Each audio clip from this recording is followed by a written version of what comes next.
Ela Ferreira Smith, médium do Grupo Anjos de Luz. Está começando agora a aula de desenvolvimento e estudo mediúnico do Grupo de Estudos Anjos de Luz. Peço licença a Deus, a Cristo, a equipe médica do Grande Coração de Astéria, representada pelo Dr. Helmut, mentor espiritual do Grupo Anjos de Luz. Orai e vigiai sempre. Luz, paz e bem.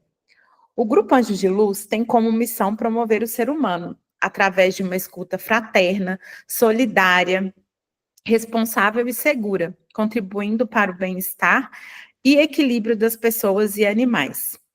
A assistência espiritual é feita através de tratamentos que são disponibilizados no site. Então, você pode acessar lá para conhecer mais sobre o nosso grupo.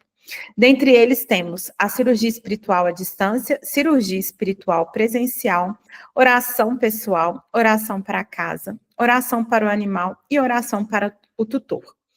Os tratamentos são gratuitos, complementares e não dispensam acompanhamento médico. Acompanhe sempre a nossa programação online, divulgada todo início de mês nas nossas redes sociais. Hoje falaremos sobre o livro Mediunidade, do autor Edgar Armond. Mais precisamente o capítulo 2, das páginas 28 a 35, que tratam da evolução da mediunidade. Então, vamos lá. O primeiro ponto que ele destaca, né, e que eu gostaria de trazer aqui, ele faz uma linha do tempo, né, da mediunidade ao longo da história da humanidade, e ele traz uma frase que ela é muito importante e marcante, que mediunidade não é um privilégio, é uma ferramenta de evolução, né, em relação ao homem primitivo, né, ele já era sensível às forças invisíveis, afinal de contas, desde que o mundo é mundo, nós, enquanto seres humanos, estamos aqui e nós estamos conectados, né, pelo nosso campo eletromagnético, com o campo eletromagnético da Terra, das outras dimensões. Então, essa conexão, ela é muito forte e ela sempre existiu.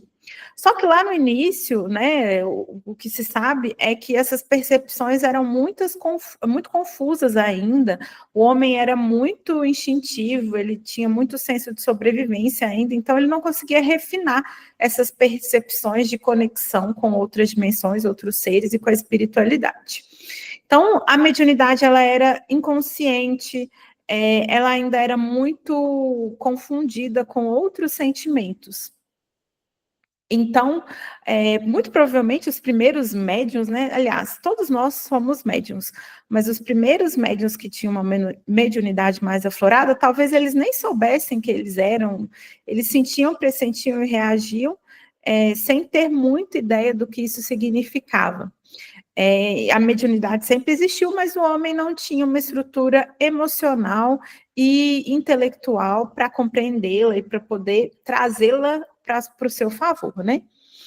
Com o passar do tempo e com esse tipo de fenômeno, vamos dizer assim, acontecendo, as pessoas sentiram necessidade em se reunir para tratar desse assunto, e aí, nesse sentido, a mediunidade foi muito ligada à religião. Então, foram constituídos os templos e as religiões antigas, e as pessoas tratavam do assunto mediunidade reunidas nesse local. Então, nesse momento, as manifestações espirituais passaram a ser organizadas em cultos, haviam sacerdotes, oráculos e templos, né, que usavam a mediunidade, já trazendo como um canal com os deuses, né, e aí já trazendo a ideia de que era uma conexão com o superior. Mas muitas vezes ainda tinha a ideia de mistério, de rituais, de dominação, ainda era tudo muito misturado, né? Então, ela passou a ter um papel central em templos em locais como Egito, Grécia, Índia, mas ainda estava muito cercada de véus, só era acessível a pessoas que faziam a iniciação, né, os iniciados, então era uma luz que vinha parcialmente. Não era uma iluminação completa da alma, a gente pode dizer assim. Ao longo do tempo, né, a mediunidade continuou avançando, e aí foi o momento que surgiu uma grande virada que veio com Allan Kardec, né? Que ele estudou sobre os tipos de mediunidade, classificou os fenômenos, destacou a ética, destacou a utilidade moral da mediunidade, não só um fenômeno, né, mas ela passou a ser utilizada como um ingrediente, uma ferramenta-chave da evolução do ser humano. E aí, sim, a mediunidade ganhou contornos novos e muito importantes que até hoje, né, nos guiam. Então, o espiritismo, né, de Allan Kardec e todo aquele material que ele trouxe e escreveu, trouxe uma luz racional à mediunidade.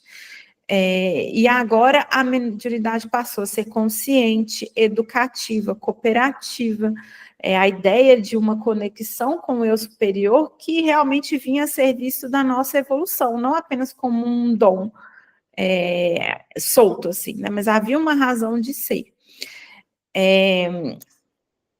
E quantas pessoas, mas mesmo hoje, né, essa evolução continua, essa maturação continua, porque quantas pessoas ainda hoje têm esses dons, né, espirituais e não sabem como lidar com eles. Então, o estudo, é muito bem colocado no livro, né, que o estudo é o que transforma esse dom num instrumento de construção. E é muito importante que a gente alimente isso em nós durante toda a vida. Então, é um estudo sem fim, mesmo. E aí, o Armand, né, no livro, ele traz algo muito interessante, que ele afirma que a mediunidade é algo que tem objetivos definidos no plano reencarnatório, né? Então, muitas vezes, as pessoas que têm a mediunidade mais aflorada, muito provavelmente ela tem um compromisso reencarnatório nesse sentido, de trabalhar, de se desenvolver, nunca é à toa, e é o servir, né, gente? E o servir não só para nós, mas também para o outro, e é algo que a gente pode enxergar muito isso no grupo, no trabalho voluntário mediúnico nosso, que quanto mais a gente entrega e está presente e faz os trabalhos no grupo, de certa maneira a gente também está evoluindo, aprendendo, a gente recebe ao mesmo tempo que dá, e muitas vezes recebe muito mais do que dá. Então, essa evolução, esse trabalho constante é fundamental para a nossa evolução enquanto seres humanos, né?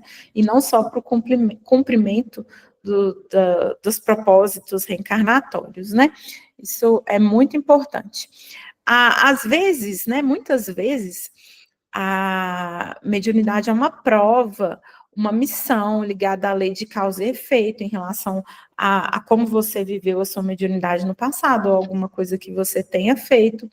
Mas hoje, né, a mediunidade, essa conexão, ela vem se desmistificando um pouco. A gente percebe como, por exemplo, a existência do Chico Xavier era uma existência sofrida, uma existência de pobreza material, né, de dor, muito pesada, né? Hoje em dia, a gente vem percebendo que a mediunidade, sim, é um compromisso, não é um compromisso fácil, é desafiador, mas ela também pode ser leve. A gente deve procurar viver a nossa mediunidade, a nossa conexão com o divino de uma maneira leve, de uma maneira que nos traga evolução e que traga desafios também, mas que a gente carregue, né, aí a graça e a leveza, como falamos muito no grupo, ao longo de toda essa experiência. É uma oportunidade, sim, de um reajuste, de um resgate, de um crescimento espiritual. E por isso, né, crescer dói, é inerente do crescimento que a gente sinta desconforto, que a gente sinta dor. Mas é muito importante que a gente mantenha a leveza durante esse processo, e encare de uma outra forma, e não como uma forma pesada. E que traga isso para agregar a nossa vida, a nossa existência terrena e material. Então, assim, que essa conexão nos permita ser melhores para prosperar no âmbito profissional, no âmbito pessoal, emocional, curar nossas feridas, que tudo isso age em conjunto para que não seja fácil, seja sim desafiador, mas que a gente consiga melhorar e evoluir a cada ponto, e que, sim, a mediunidade também esteja a serviço à nossa evolução e a que a gente consiga os nossos sonhos, né? Por que não? Então, hoje em dia, eu vejo como essa leveza, ela é muito mais fácil da gente chegar, muito mais simples, né? embora o desafio exista. E a gente tem que perceber que essa mediunidade mais aflorada, muitas vezes, é uma chance que nós mesmos pedimos lá atrás, como uma chance de servir, de evoluir, de nos libertarmos das nossas próprias culpas. E é por isso que vem esse desafio, né? Porque a gente está evoluindo, está tentando desapegar do que é preciso ser desapegado, a transformar a forma como a gente enxerga o mundo. Então, toda essa carga, na verdade, está aí, nesse momento de aprendizado, de transmutar, de ter o amor incondicional. Mas nem por isso, né, precisa ser pesado. É muito importante que a gente tenha no coração essa leveza. E sobre a educação mediúnica, o autor fala categoricamente que sem a disciplina, sem o estudo, sem o compromisso, essa mediunidade aflorada pode sim causar desequilíbrios emocionais, físicos e espirituais. E é muito fácil de entender isso, né? Se a gente tem uma conexão com o divino que é mais aflorada, com outros seres, né, que estão presentes na nossa dimensão, que desencarnaram, ou de repente são até de fora, se a gente tem essa conexão mais aflorada, se a gente não entende, se não buscamos o entendimento do que é essa conexão e de como lidar com ela, naturalmente ela vai nos afetar e às vezes a gente nem percebe que a gente está sendo afetado por um outro ser, por uma conexão com outro ser, e que não é uma reação, uma ação ou reação nossa. Então, nesse sentido, é fundamental que a gente estude o Evangelho, que a gente mantém aquela máxima, né, do orar e vigiar sempre, da vigilância dos pensamentos, do coração, de cuidar da nossa higiene espiritual, de buscar sempre elevar os pensamentos, elevar a nossa frequência vibratória, né? Nós que temos essa conexão mais aflorada, temos que ter esse compromisso, essa obrigação, essa tarefa diária mesmo, de como conscientes, nos mantermos em um nível mais elevado. É fundamental que a gente faça isso. É uma responsabilidade moral mesmo que todo médium tem, de buscar essa educação, de buscar esse estudo, de buscar evoluir, de buscar transcender. Então, não é somente ser um veículo de receber uma mensagem de algum espírito, ou até da incorporação mesmo. É aprender a viver com equilíbrio, a servir com humildade, transformar a dor em luz, trazer essa conexão como mais uma ferramenta de evolução, de sermos melhores a cada dia. Então, a reflexão do segundo capítulo é basicamente essa, para ser bem objetiva. E aí é muito importante a gente ter em mente que, seja lá qual for o nosso grau de sensibilidade, né, de mediunidade, todos nós temos esse convite de colaborar, de ter essa troca com o mundo espiritual, para servir ao outro, para servir a nós mesmos, para sermos melhores e plantar a nossa sementinha para que a terra, né, que nós amamos tanto e vivemos aqui, seja melhor.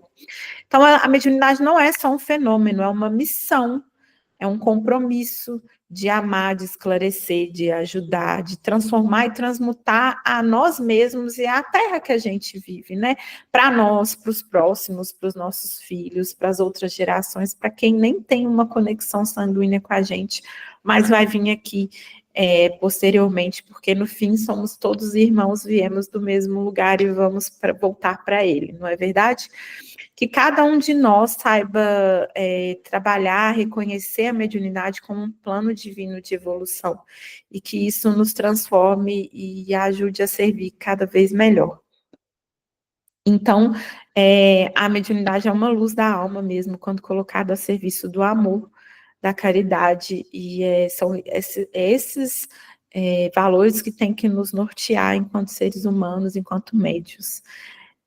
Eu fico muito grata, né, por ter participado, por trazer esse tema, para poder refletir um pouco e trazer para a minha vida também, assim como para de todos vocês, os ensinamentos de hoje. E agora estamos finalizando o nosso programa. Recebam o nosso abraço fraterno.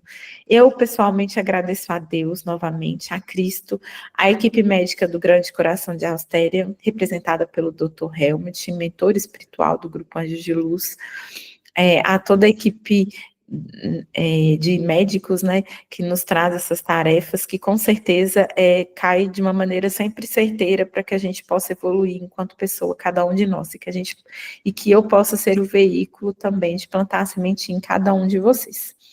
Então, orai e vigiai sempre, luz, paz e bem. Até uma próxima.